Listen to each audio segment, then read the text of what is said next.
ভগবান শ্রীকৃষ্ণের জন্মদিন উপলক্ষে বাংলাদেশ পূজা উদযাপন পরিষদ ও মহানগর সার্বজনীন পূজা কমিটি 2 দিনের অনুষ্ঠান সূচি গ্রহণ করেছে।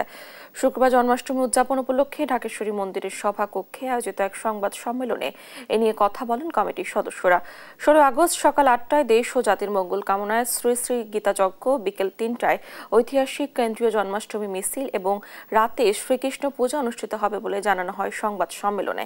বক্তারা জানান, বিকেল 3টায় পলাশীর মোড়ে ঐতিহাসিক কেন্দ্রীয় জন্মাষ্টমী মিছিল আনুষ্ঠানিকভাবে উদ্বোধন করবেন সেনাপ্রধান, নৌবাহিনী প্রধান, বিমান বাহিনী প্রধান এবং 9ম পদাতিক ডিভিশনের জিওসি।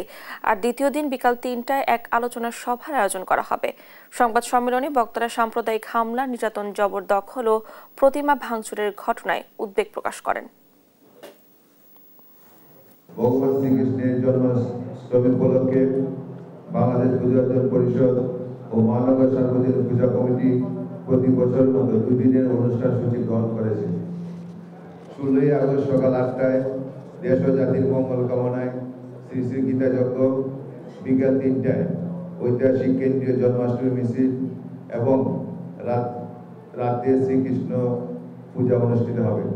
36 জুলাই গণঅভ্যুত্থানের পর আমরা যে আশাবাদী হয়েছি, সেই স্বপ্নটা যেন আমরা বাস্তবায়িত করতে পারি, এইটাই এখন আমাদের প্রশাসন বলেন, আইনশৃঙ্খলা বাহিনী বলেন, সমস্ত রাজনৈতিক দলগুলোর সাথে আমরা আবেদন জানাবো।